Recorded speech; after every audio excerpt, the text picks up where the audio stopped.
Yeah, don't let them hold you back. Don't let them hold you back. I have friends that could hold me back, even today, but I don't let them. I have friends where if I hung around with them every day, I would not be in the position that I am in.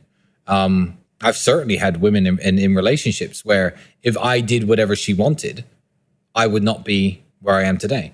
You know, even little things. Sometimes you wake up at 7 a.m., you want to be in the gym by 8. She starts, reaching down your pants and stuff. It's just like, sometimes just get up, say no, hit the gym, have your shower, tell her you'll see her tonight, and get to work. As opposed to, okay, all right, fine. One more round. Then it's 8 o'clock. Then a little nap. Then it's 10. Then it's, do you want breakfast? Oh, yeah, I'd love it if you make me breakfast. Then it's 11. Nothing productive has happened. Exactly. You have to be the man in your relationship. And if you're the man, you do what needs to be done, not necessarily what you want to do. So I'm not saying you have to break up with your girlfriend. I'm saying you have to change the dynamic. She's not the boss of you, even when things are pleasurable and nice. Because believe me, if I could be in the exact same physical condition, in the exact same financial condition, and all I had to do was lay around on my couch with beautiful women watching Netflix and getting blowjobs, believe me, I'd do that. But you can't. No. That isn't an option. So, don't let your girlfriend make you feel too comfortable. And just don't fall into the trap of enjoying it too much and enjoying the pleasure too much. Make room in your life for the discomfort. Your special gift is you've mastered the art of not giving a fuck.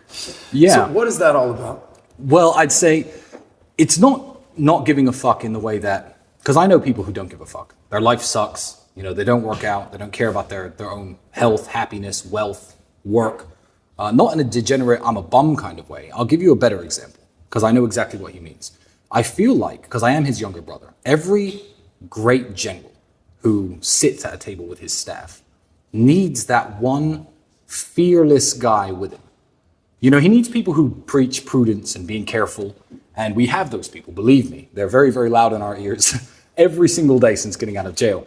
But, if you're a great samurai general and you're sitting around the table, you also need that one guy who says, okay, there's 10,000 of them, there's 5 of us, okay, let's just go. It's more fearlessness than not giving a fuck. If I had played things my way since getting out of jail, me and Andrew would probably be back in jail right now. I'm censoring myself on this podcast, but the first day I got out, I thought, you know what, screw it. Let me just put a camera on, just tell the whole world what's going on, and let them take me away live on stream. That's me. So luckily he keeps me in check, but also I feel like I can inspire him to make a few bolder and braver decisions in life because of my counsel.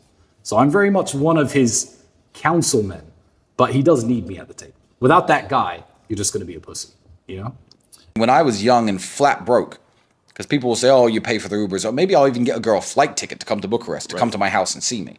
And people will say, that's simping. I'm like, well, for the price of the flight ticket, you don't know what I'm getting. Right. But when I was young and broke, there was obviously no gold digging involved. I didn't have, I slept on a mattress on the floor. But if a girl was coming around to see me at night, I'd pay for her taxi. My last 5, 6, 7 pounds, because, it's 7 pounds and I get 8 hours of entertainment. Right. So, again, it's a very fair exchange of value. And I think that if you want to act tough and, hold frame and ask a girl to split a bill or, make a girl pay for her own taxi and don't even offer, if she does go to bed with you, she's a low quality woman. She's just some dickhead hoe who would do anything for dick. Right. And some guys may get laid that way, but you certainly wouldn't with the quality of women that I hang out with. Have you got any advice for 21-year-olds who I guess seem pretty lost and they don't really know which direction to go in? What would you offer to those guys in terms of advice? Oh, I've got loads of pieces of advice. Loads. If you don't know what to do, don't go to university. Yeah. That's the first thing. If you know what you want to do and you need a university degree to do it, then obviously pursue that. If you don't know what you want to do, going to university is going to burn 3 or 4 years of your time and likely get you into a bunch of debt and a bunch of trouble that you don't need. If you don't know what you're doing, avoid university. Step number 1. 2, young men who are lost. What can I say? Don't waste time. Yeah, don't waste time on frivolous pursuits. Stop trying to live like the man unless you've actually become the man first. And that means women. Stop trying to get laid all the time and get beautiful women. Because if you are a nobody, the time and effort it's going to take into convincing a really beautiful woman to go to bed with you is much less time than it would take me or Mike, because we are a somebody already. So you're burning your hours. Yeah, don't chase women too much.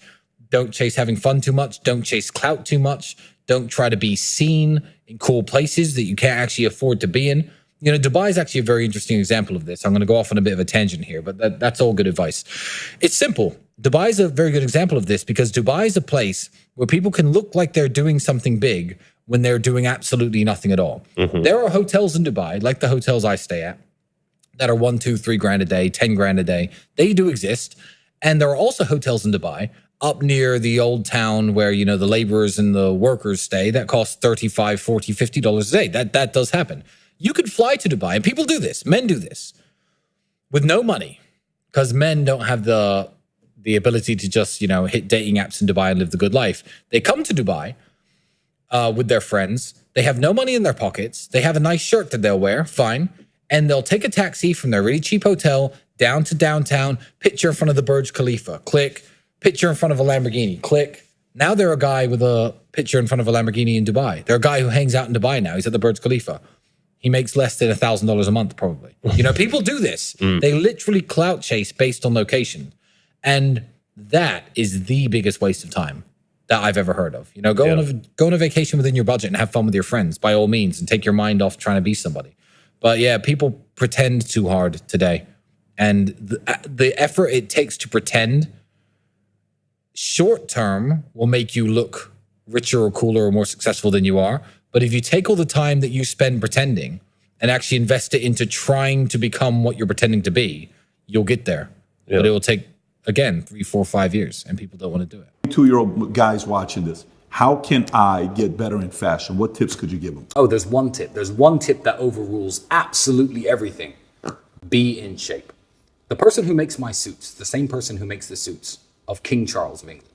Now, I have nothing bad really to say about King Charles, but he looks worse in his suits than I look in my suits. They're made by the same people. Why? Because I'm in good shape. A suit is all about how it fits you. It's not about, I have to be Tristan Tate, I'm going to go to Savile Row in London and I'm going to buy a $10,000 suit. No, get into good shape, buy a Hugo Boss suit, you know, for a couple $100, maybe $1,000, you could put one together. Have your mother, have someone you know with a sewing machine, you know, taper it in a little bit at the sides, make sure that the leg is the exact right length. But if you are shaped like a man in good shape, the suit's going to look good on you. There's no way you can be obese, lazy, out of shape individual and go to my tailor and come out of my tailor shop, regardless of how much you spend, looking like me. Be in shape is the #1 fashion advice I give to anyone. It's the old Versace t-shirt, you know, on a big fat guy versus just a plain $5 t-shirt on a guy who's in decent shape. That's my advice to young men. Be in good shape and buy clothes that fit you. That overrules absolutely every single fashion rule that anyone could give. It's very interesting to think that the first man ever banned from discussion in UK public schools is Andrew Tate. Adolf Hitler, you were allowed to talk about him during World War II and after World War II. The leader of Argentina during the Falklands War, Osama bin Laden after 9/11. Terrorists, school shooters, the 7/7 bombers who attacked the subway in London. You were allowed to discuss all these people in school.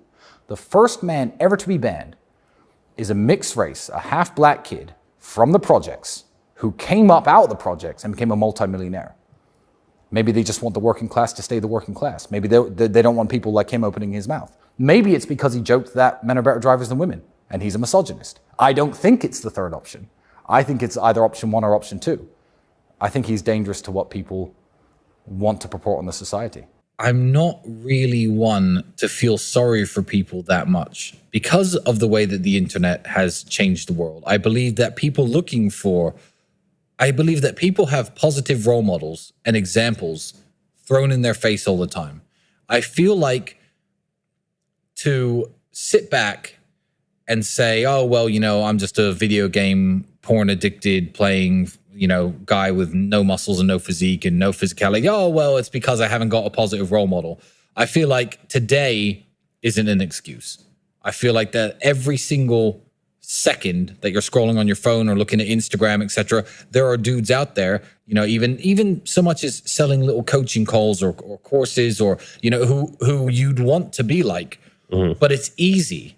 It's easier to sit around and play video games and masturbate than it is to get the money to buy real supercars and seduce beautiful women in the real world. It is much easier. And because it's easier, I feel like a lot of people don't want a way out. So I don't need to give them advice. I feel like the advice is out there. If you're watching this and that describes you, good. At least you're listening to people with a healthy mindset who maybe can inspire you a little bit to try to be like that. But the type of person who really needs this advice and isn't going to get it is never going to watch this podcast. They're not going to look at the photo of you there with your shoulders, etc., standing next to me with all my whatever car I'm next to and think, I'm going to listen to these two. So those people aren't watching. So we don't need to worry about them, you know? Different things work for different people. I think for that, as long as you're playing to your strengths, that's what you should do.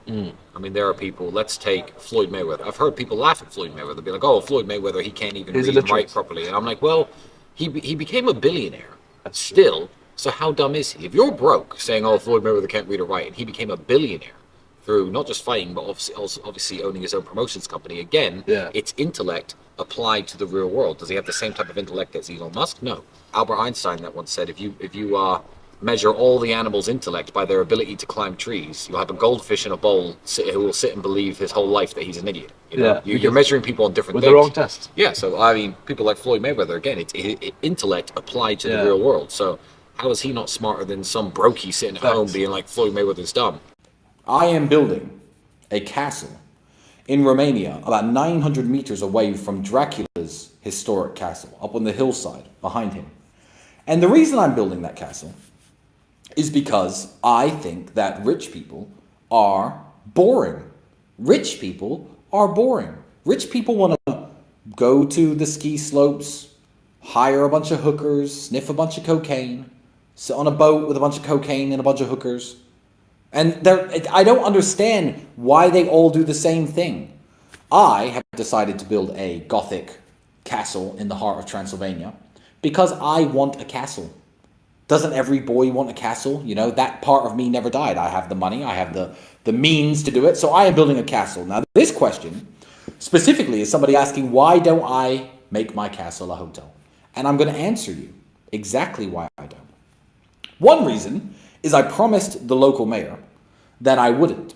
There are lots of hotels around the area of Dracula's castle. It's a small village of a population of only 5,000, and the local people run their hotels and they control the tourism and the commerce.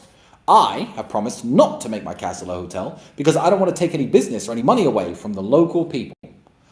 But two, and most importantly, get your own fucking castle. Oh, you want me to make it a hotel? So I can spend $15 million in 4 years of stress building an epic castle, and for a few $100 a night, you could come along and run around it and take your Instagram pictures. No, no access. Get your own. I'm going to have armed guards armed with crossbows in full armor patrolling the castle walls with rabid dogs inside ready to tear intruders apart. It is mine. That's why I don't want to make it into a hotel, because I don't need anyone's fucking money. I don't need $1,000 a night, $2,000 a night. Oh, you want to have your wedding there? You want to shoot a music video there? How about build your own castle? Because mine is for me. I want to walk around butt naked, swirling a huge glass of brandy with 5 vampire girls all dressed up with their fangs on and shit. I don't even know what I'm going to do. I don't even know what I'm going to do. But I'm going to do it, not you. So no, my castle is not going to become a hotel.